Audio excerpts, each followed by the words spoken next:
Thank you so much for joining us for CBN NewsWatch. I'm Efrem Graham. Ahead today, President Donald Trump issuing a warning to Iran: make an agreement on your nuclear program or you will be in, quote, great danger.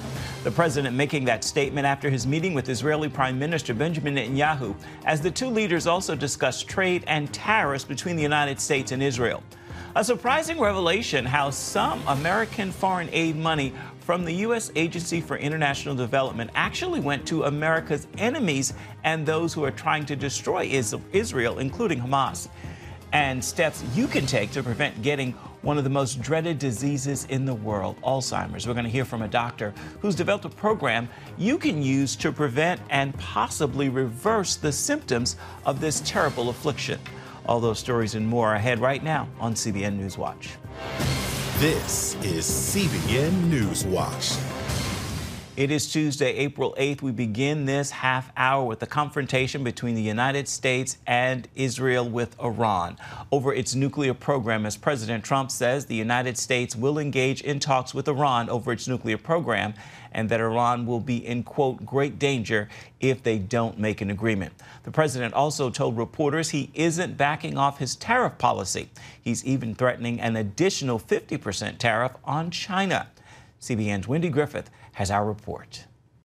In the face of fears of a wider global trade war, President Trump is sticking to his tariff policy and telling Americans not to panic. Despite turmoil in the markets over the past few days, President Trump told reporters he won't pause the tariffs. Well, we're not looking at that. We have many countries that are coming to negotiate deals with us, and they're going to be fair deals. And in certain cases, they're going to be paying substantial tariffs. A trade war with China looms as Trump threatened to impose an additional 50% tariff on China's imports if they don't remove their 34% retaliatory tariffs on U.S. goods. Economist Tim Desher on CBN's Faith Nation says the tariffs could mean higher prices for American consumers and says the administration needs to take additional action. There is a serious risk that prices not only from tariffs are going up on consumers, but also prices because the tax cuts are set to expire. So there is a ton of work that has to be done as soon as possible here in order to get prices down and ensure that they don't rise in the future. In an Oval Office meeting with the president, Israeli Prime Minister Benjamin Netanyahu promised action in hopes Trump will kill the 17% tariffs imposed on Israeli products. We will eliminate the trade deficit with the United States. We intend to do it very quickly. We think it's the right thing to do. And we're going to also eliminate trade barriers, a variety of trade barriers that have been put up unnecessarily. The president and the prime minister also discussed the war in Gaza, the hostages, and the threat of Iran. The president made a surprise announcement that the administration will hold talks with the Iranians to stop their pursuit of nuclear weapons and issuing a threat if they don't comply. We have a very big meeting and we'll see what can happen. I think if the talks aren't successful with Iran, I think Iran's going to be in great danger. And I hate to say it, great danger, because they can't have a nuclear weapon. President Trump says the administration will hold direct talks with Iran in Oman Saturday. The Iranians, however, claim the discussions will be indirect. Wendy Griffith, CBN News. Our Middle East Bureau Chief Chris Mitchell is joining us now from Jerusalem with more. So, Chris, what is the reaction in Israel to Trump's direct talks and threats to Iran? Well, Efrem, I would say cautious support right now. They welcome diplomatic efforts, but they must achieve what the mutual goal for the U.S. and Israel is to dismantle completely Iran's nuclear program. You know, people are talking about the historical parallel, which would be Libya, that disarmed its nuclear program in 2003. So I think there's support, but it's also tempered by healthy skepticism. And people wonder, is Iran just talking just for more time? Many people here in Israel believe that won't work, that Iran is too wedded to its nuclear program. And the difference right now, however, is they're not talking to Obama, which made a deal with Iran in 2015, or Biden, which actually loosened so many sanctions on Iran. They're talking to Trump. And many people believe he won't talk forever. He'll make this, effort to negotiate. And one of the meetings, I think, for Netanyahu when they met with Trump was to make sure that Trump understood that these talks should not be open-ended and just go on and on while Iran races to a nuclear weapon. As we mentioned yesterday, some people are comparing what Iran is doing is a possible atomic Auschwitz and just 1,000 miles away from Israel, especially as Iran breakout time for a nuclear weapon is just days away.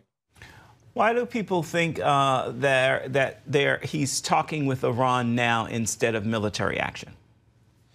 Well, to give Iran a chance, an opportunity to pull back from the brink, perhaps in order to say for President Trump, I've gone the extra mile before something really bad will happen, as he warned yesterday in the Oval Office. Also, with this massive military buildup, which we've talked about and reported, he really has some major leverage over Iran right now. Perhaps he believes it's an opportunity to get maximum concessions out of Iran. Some may argue they've had more than enough opportunities to stop. But even now, Iran is saying, its foreign ministry spokesman said their nuclear program is only for peaceful purposes, not for military use. I don't think a lot of people really believe that one.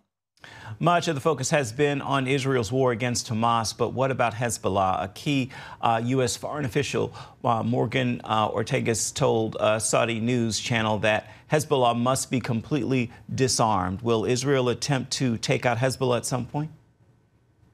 Well, it's very possible they would, and what's going on in Lebanon with Hezbollah and Morgan Ortagus, who is the envoy, the Middle East envoy for the Trump administration. It's really it's sometimes underreported right now. The ceasefire that was brokered by the Biden administration at the end of last year really stopped Israel militarily before Israel was finishing the job of literally decimating Hezbollah. And right now, Hezbollah's trying to make somewhat of a comeback.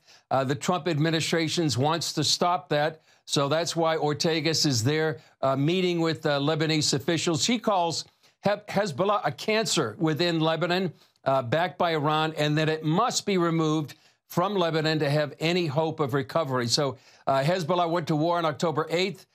She makes the point, not Lebanon, but she also makes the point, if the Lebanese army won't dismantle Hezbollah, it may be up to Israel to do the job. Tariffs, all the talk here in the United States. How is the tariff situation between Israel and the U.S. shaping up? Yeah, I think it's the talk all over the world, Ephraim, right now. So Netanyahu, in his meeting with Trump yesterday, is pledging to eliminate all the trade deficit with the U.S. But Trump, on his hand, he really didn't commit to removing the tariffs on Israel. He made the point there in the Oval Office, the U.S. really helps Israel a lot, $4 billion in annual aid. And so what people are saying over here is that the tariffs could cost up to $2.5 billion for Israel. And one of the reasons that was Netanyahu wanted to meet, I think the main reason was Iran, but certainly another major reason was the tariffs. Netanyahu said they were going to use all diplomatic and economic measures to change those tariffs. So far, it doesn't seem to happen. And manufacturers over here said the tariffs could cost Israel 18,000 to 26,000 jobs.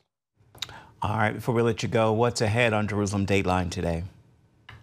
Well, today we have an interview by Gary Lane. He's interviewing Jonathan Tobin of JNS News about all the situations here in the Middle East.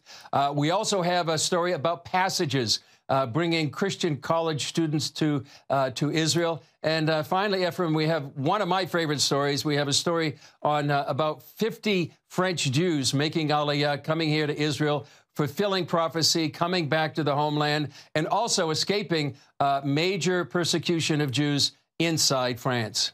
All right, our CBN News Middle East Bureau Chief Chris Mitchell, thank you so much for your insight. We look forward to hearing from you in the days ahead. And want to remind you at home, you can see the latest from Jerusalem Dateline at 8 p.m. Eastern. You can find it on the CBN News channel. You can also watch it on the CBN News app, or you can watch it on YouTube. Coming up, how U.S. taxpayer dollars have been going to America's enemies and those sworn to destroy Israel, including Hamas. We're going to bring you that story when we come back. You're watching CBN NewsWatch.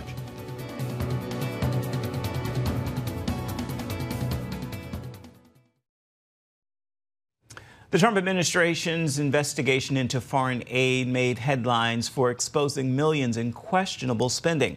One crucial revelation is some of those funds ended up in the hands of Hamas. CBN Middle East correspondent Julie Stahl is on the story. As a government agency, the United States Agency for International Development, or USAID, uses taxpayer dollars for civilian foreign aid and development assistance. Recent revelations, however, indicate it's been funding America's enemies and those pledged to destroy Israel. Dozens of terror organizations have received indirect assistance from U.S. foreign aid. During this congressional hearing on how USAID used its money, Greg Roman, executive director of the Middle East Forum, used Gaza as a case study. $2.1 billion in American taxpayers' money to Gaza since October 7th when Hamas invaded southern Israel. USAID money was going in terms of an emergency use authorization to try to go to parties that USAID formerly had a relationship with in the Gaza Strip. They had to have been vetted by OFAC. They should have been vetted against the special designated terror list from the State Department and from other Treasury organizations. The investigation, however, tells a different story.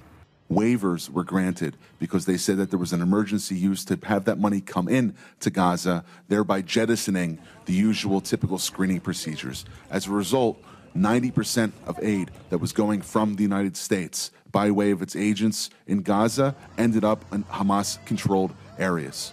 And this is ridiculous.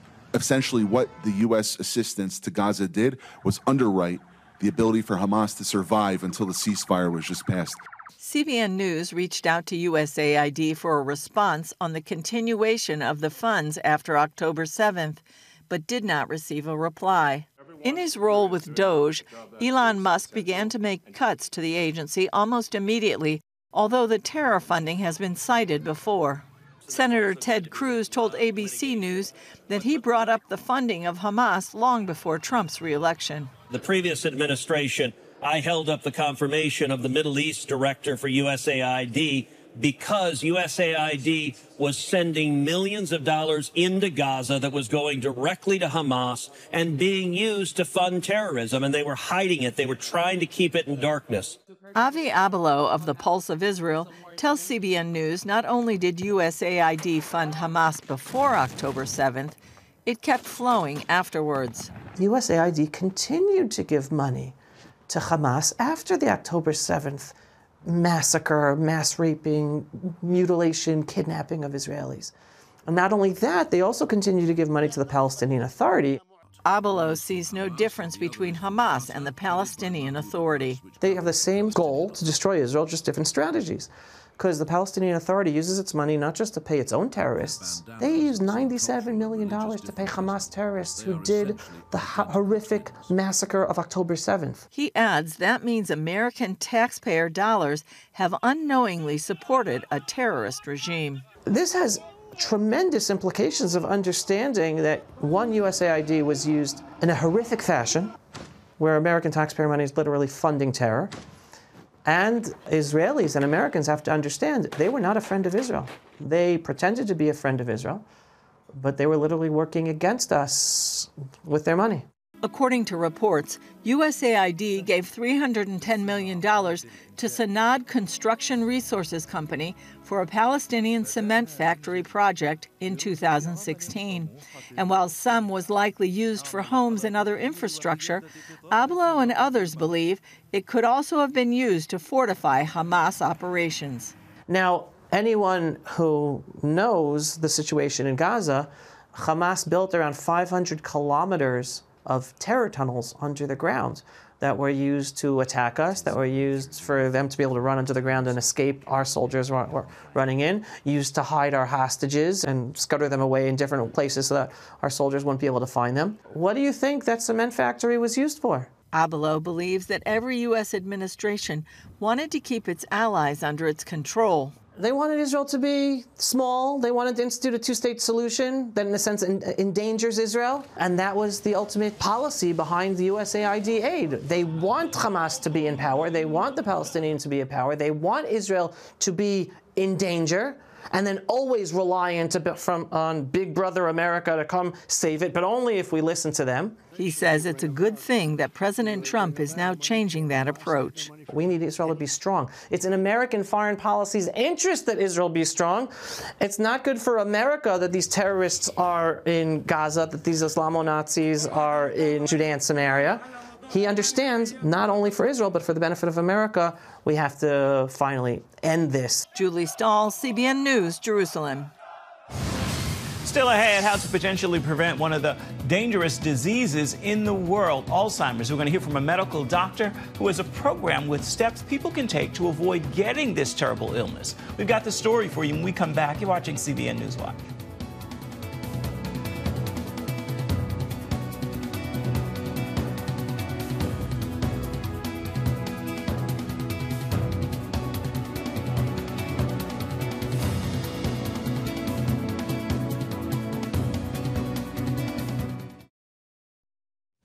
More than 6 million Americans are living with Alzheimer's disease, and that number is expected to grow.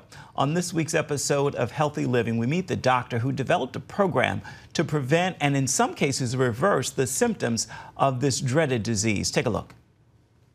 Our topic is great, wonderful, hopeful news about, of all things, Alzheimer's disease. You don't hear that very often. How to prevent getting Alzheimer's disease, and even how to reverse it if you have mild cognitive impairment, and even in some cases, even if you have advanced Alzheimer's. My guest is Dr. Dale Bredesen, author of the new book called The Ageless Brain, How to Sharpen and Protect Your Mind for a Lifetime. Dr. Bredesen, great to see you again, as always. You know, we had so many good discussions with Pat. God rest his soul. Thank you for coming back. This book is really about brain span. It's about how all of us can stay sharp, have performance and protection for a lifetime.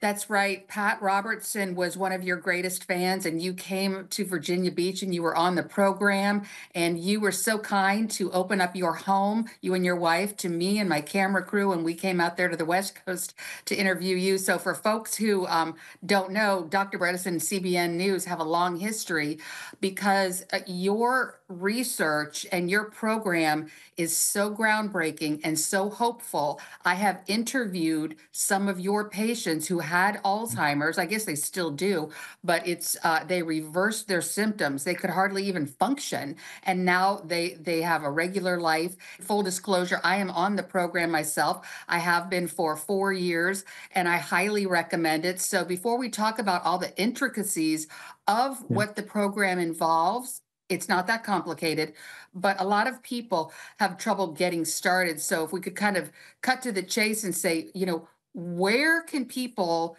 find out about how to get on the program? It's a great point. So the first thing to do, you can read The Ageless Brain. I mean, that's why this was written for any person. Get on an active program to optimize your brain function and optimize your brain performance and longevity. So brain span, as I mentioned earlier, is the key. And then beyond that, you can simply look at my CQ test. So you can actually, there's a free test you can take. You go to my CQ. So CQ means cognitive quotient. So mycqtest.com. Have a free cognitive assessment and see where you stand. It takes about 20 minutes or so. It's fairly quick.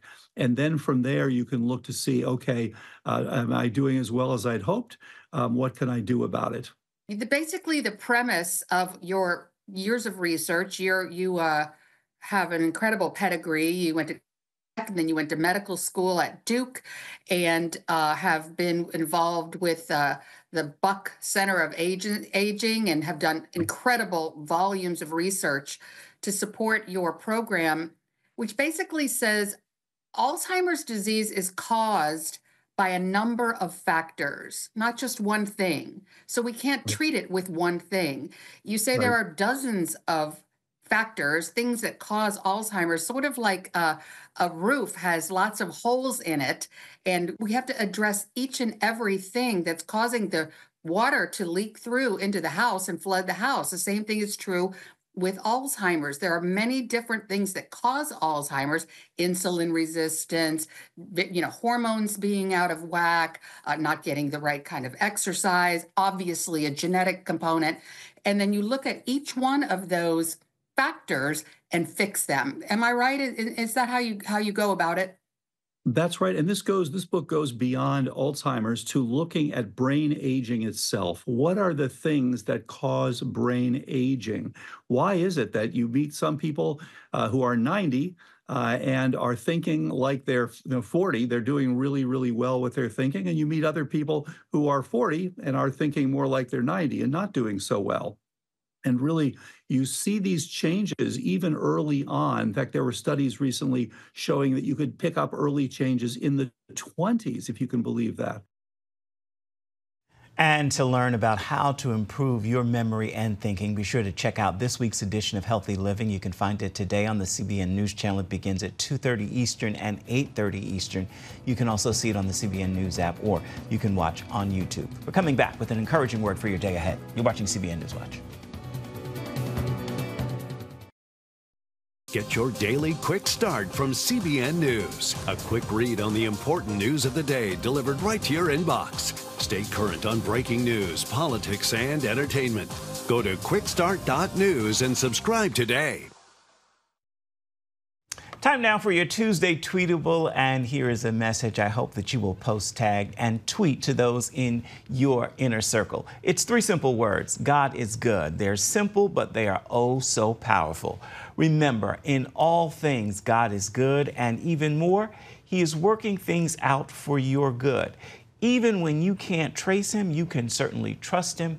He will always honor His word. There are 2 things God cannot do.